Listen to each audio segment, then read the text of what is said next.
welcome to lesson 3. Yeah, lesson 3. This will be a very brief lesson. It'll be a little bit on the boring side. Maybe this is just tying up some loose ends, because after today we are going to get into a lot of the quant stuff, and a lot of the quant stuff on how to calculate support and resistance using math, using different strategies in mathematics. It's going to get pretty heavy in math, and it's going to get pretty heavy in using Pinescript to and Excel to help us. So the point of this lesson is just to tie up our loose ends with some fundamentals of Pinescript, some functions and things that we're going to be using in the next lessons ahead, and also to just discuss briefly the indicators you should have in your toolkit, or the one indicator that you should have in your toolkit to help us with our quantitative analysis in the future. It'll make your time so much better. So let's kick it off with the indicator. So the indicator that you kind of should have to just make things a little bit easier, it'll just speed up your analysis better when we are exporting data into Excel, is an indicator that I created called SPTS. Right here, Statistical Package for the Trading Sciences. So go ahead and just favorite it, and we're going to be using this for some different functions, but the main function that and the function that we're going to use in the next lesson is to determine the normal distribution. Okay, so if we take ES, we have our ES chart here, and say we were interested in this time period here from our October low to currently. Okay, if we want to do any kind of math analysis on this, it's really important that we understand whether this data is normally distributed or what kind of distribution this data has. Now we can do that in Excel, we can do that in R, but with SPTS we can now quickly and easily do it on TradingView, and it's much more efficient just to do it on TradingView, so that we don't have to play around with Excel. So if we launch SPTS, it's going to ask us to select a data set. So we're going to select this period of time here, and then it's going to pull this data into an analysis. Now if you're using the essentials, it's not probably going to work, because this requires a lot of data, and I think you need at least, sorry, if you're using the free version of TradingView, I think you require at least an essential version, ideally plus, but at least an essential version. So you can try. I don't know if it'll work or not. So once we have this launched, what we're going to do is we're going to go to our settings, and we're going to go down to test of normality. Okay, and we're going to let it run the test of normality, and we can see here it is normally distributed. Okay, so this is good. So if we want to perform a math analysis from here to here, we know that this data is going to respond extremely well to most math-based approaches, because the data is normally distributed. So this is very important.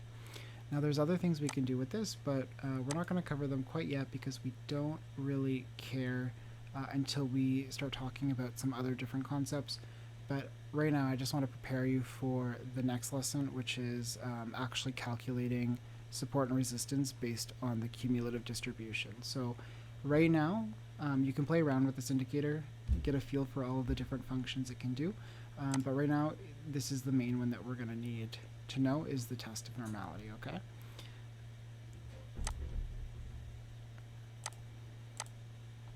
so now that we have that, let's go back to our highest and lowest trend line indicator that we've been sort of adding to along the way. This is still set on the parameters from last lesson. You can see this purple line is our auto, the auto one we created, and it actually is working really well. You can see it served as resistance here. If we actually flip to the smaller time frame, you'll see it showed us where our breakout is, so we just had a little bit of a breakout on ES. It's working pretty well, so that's great. So we're gonna go ahead and we're gonna press this little button here, source code, because we want to edit it. Okay. Now I'm going to keep this really quick. I'm going to show you some quick functions and things that we can do to manipulate our code. So the first thing that we want to be able to do is to manually adjust our support and resistance levels to specific time frames. So if we are on the 5-minute chart, adjusting our support and resistance levels to the daily or hourly or whatever chart, okay? So how we can do that is by creating a input variable. Let's call it time frame. And as with any other command like input interval, input float, input whatever, we can just say input time frame. So it'll say default, and so let's set the default as daily. So we're gonna open up our brackets, our quotation marks, and we're gonna put D for daily. Now daily is D, weekly is W, monthly is M. Anything below the daily though is going to be numbers. So if you want to default it to the 1 hour, it'll be 60, 120, blah blah blah blah blah, 5 minute, 1 minute, etc. So anything below the D is going to be a number. Anything daily and above is going to be a letter. Okay. So now that we have our time frame, how can we adjust our auto trend line to only look for the trend line on the daily time frame? Well, we can do this by by creating a function to have Pinescript look at the daily time frame or whatever time frame we have here. Okay, so creating a function is pretty easy. All we have to do is create a name for our function and whatever variables we want to input. So let's create a function called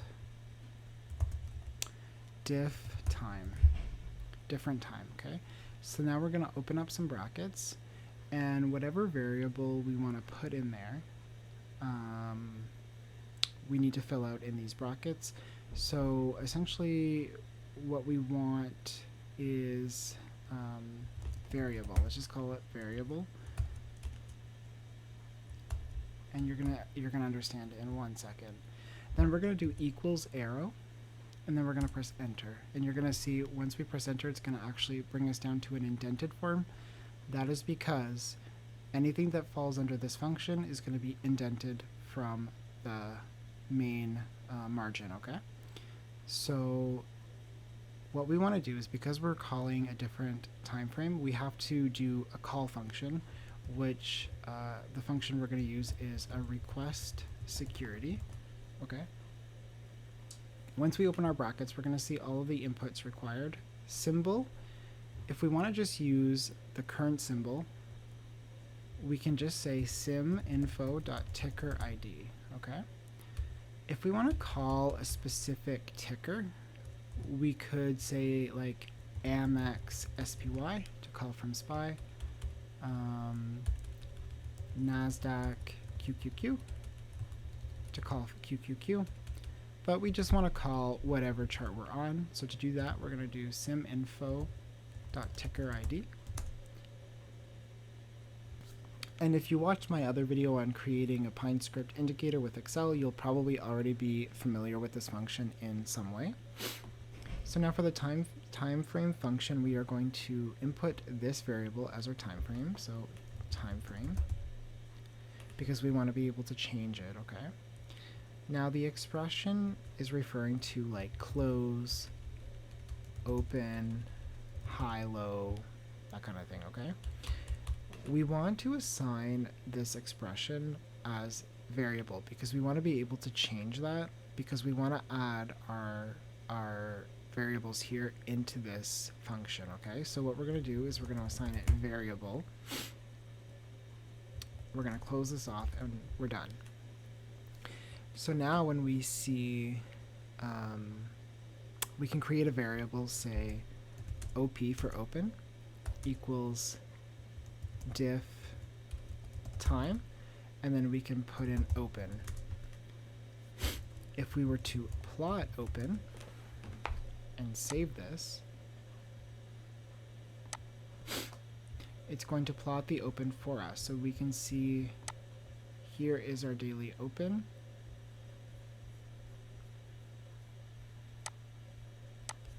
We can change the time frame to 1 hour, and it will plot our 1 hour opens, and that's basically it. So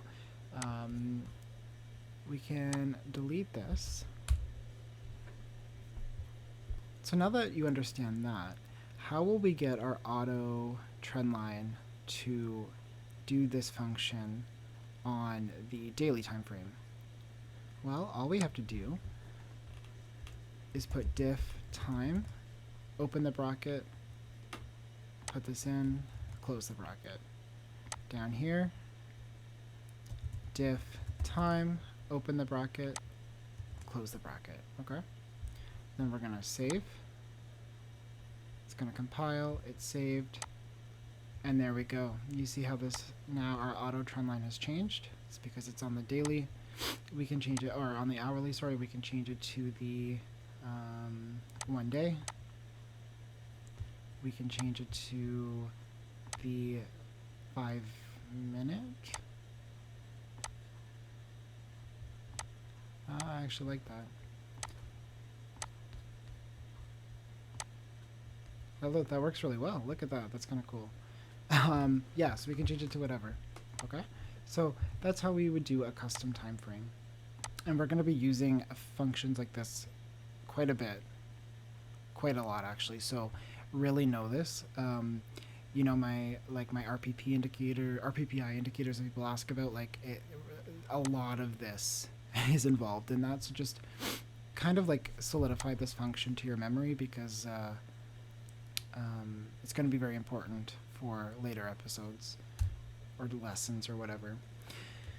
Okay, now the last thing we want to cover is, because we're going to be getting into probability stuff, we want to just cover how to import basic technical indicators, like technical things. So by the time we get through a lot of our probability modeling, you're going to be able to sort of develop models with whatever interests you the most, whether it's RSI, MFI, stochastics, that kind of thing. So what we need to know is how to import these technical analysis tools into our script. So if we want to import MFI, it's really easy. All we do is ta.mfi, open up, we put the series, so I think it's usually HC something something, but we can do close, length is 14. For stochastics, ta.stoke, close, high, low, 14. And how do you think RSI is going to go? ta.rsi, close, 14. Okay? So that's how we can put in our technicals. The only one that there is no quick form to do is z-score, but we did learn how to calculate z-score in our previous lesson, so we should already know how to do that. But these are how you can import your technical indicators, okay? Now, if you wanted to import these on a different time frame, how do you think we would do that? Well, we just do diff time, diff time,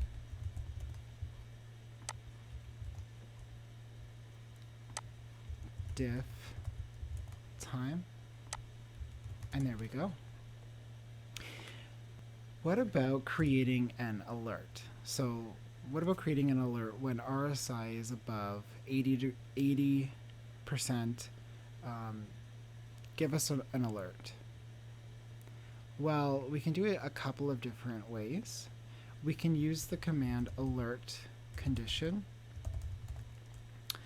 We could say RSI is greater than or equal to 80. Title RSI overbought.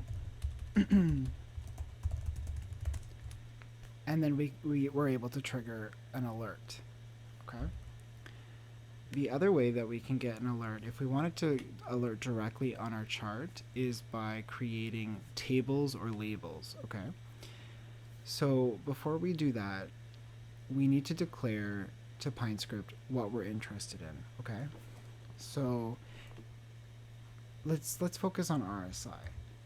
We want to create a notification when RSI is above 80 or below 30. So what we're going to do is we're going to create something called a bool. So we're going to say bool. And a bool is just a yes or no. So that's all it means. Bool is, it's going to be yes or no. So bool, we're going to call it RSI overbought. And it's when RSI is greater than or equal to 80. Okay. Let's create another bool. RSI oversold. RSI is less than or equal to 30. Okay. Now we're going to go down here and we are going to do label.new. Our point is going to be bar index. It's always bar index because we have to always tell Pinescript we're going to put it on a candle, right? Our Y is going to be our high, and our text is going to be RSI overbought. Now, if we just do this, it's not going to work. Why? Because when we do this, it's just going to do this. Okay? Because we haven't told Pinescript that we only want this to signal when RSI is overbought.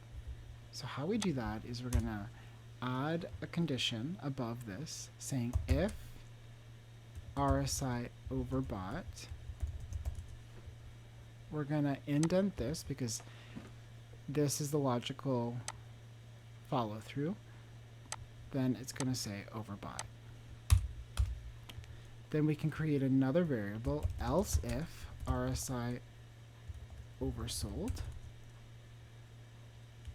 We don't need to put the else in this instance. We can just say if, but it's not wrong to do else if.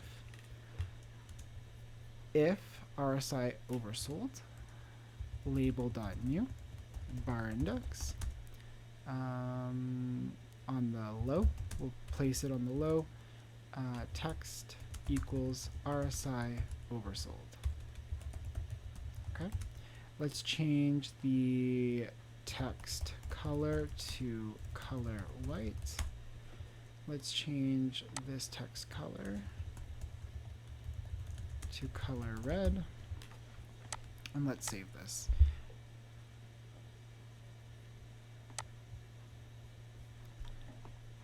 So now that we've done that, we can see right here, RSI is oversold. RSI oversold. You can see it's actually pretty good. RSI oversold, RSI oversold. It's really good. So what are we looking, what time frame are we looking? This is on the 5-minute time frame. So we can change our RSI to the 1 hour.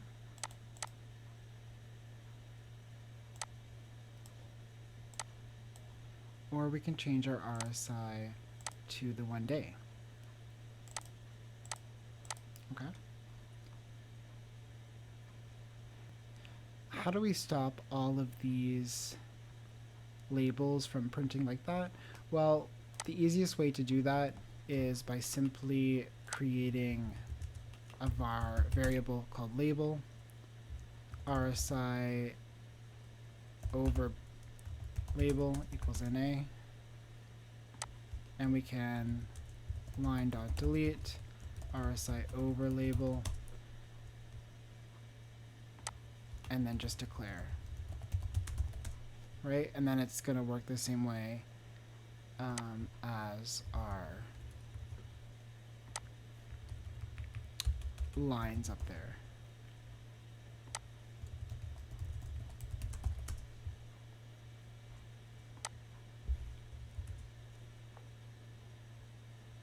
Oh, my bad. Label.delete.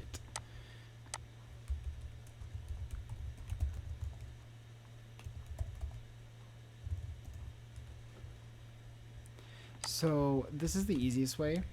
The disadvantage to doing it this way is that it's only going to signal us once, and we're not going to have a track record of every time it signaled in the past.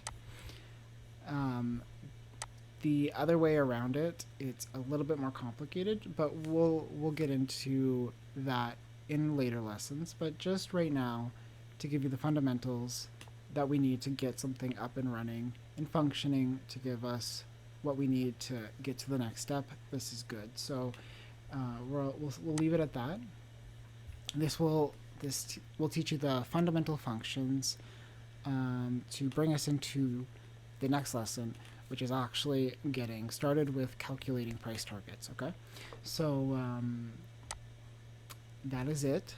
Hopefully this was a pretty short lesson, very coding heavy of course, but yeah, so make sure you watch this and get what you need from it, because we are going to be going really hard with the coding into the next lesson when we are doing the calculated price targets. We don't need coding for the next lesson, but it will make our life so much easier if we have it, okay? And we will be using Excel heavily in the next lesson. It's a really exciting lesson. It's actually one of the most effective strategies I have used. If you followed me for the Rivian trade, you know, when I identified when Rivian was going to rip up to those highs, it was using the strategy that I'm going to teach you next. So it's a very effective quantitative method, and we're going to get into it. So enjoy your day, everybody. Thanks for watching. Take care and safe trades.